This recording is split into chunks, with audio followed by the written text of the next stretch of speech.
Very unfortunate, I must say. Forget about 79 days. For such scale of violence, even a week is a long time. Silence is deafening.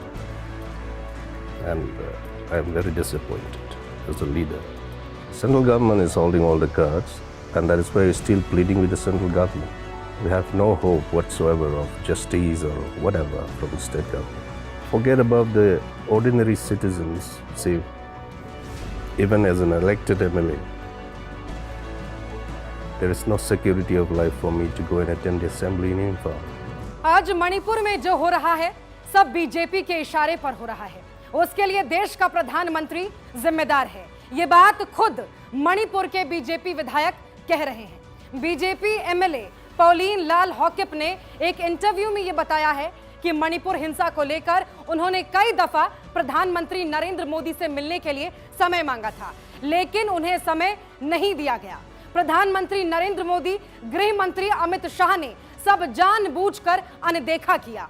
Manipur में घर जलते रहे, प्रधानमंत्री चुनाव प्रचार करते रहे, सरेआम महिलाओं की इज्जत लुटती रही और प्रधानमंत्री अमेरिका और फ्रांस घूमते रहे। और जब पूरा मामला देश के सामने आ गया तो संवेदना के 36 सेकंड में छत्तीसगढ़ और राजस्थान बोलकर आरोप प्रत्यारोप का खेल खेलने लगे। घटना चाहे राजस्थान की हो, घटना चाहे छत्तीसगढ़ की हो, घटना चाहे मणिपुर की हो। शर्म नहीं आती आपको इतनी घटिया राजनीति करते हुए? पीएम मोदी, क्या आप मुझे सुन सकते हैं? शायद नहीं सुन पाएंगे, क्योंकि सुनने की शक्ति ही नहीं है आप में। आपके विधायक खुद ये बात कह रहे हैं कि आपकी पार्टी, आपकी डबल इंजन की सरकार इस घटना के लिए, इस स्थिति के लिए जिम्मेदार है। मुख्यमंत्री टीवी पर सबके सामने कहते हैं कि महिलाओं के साथ मणिपुर में ऐसे 100 से ज्यादा मामले हो चुके हैं।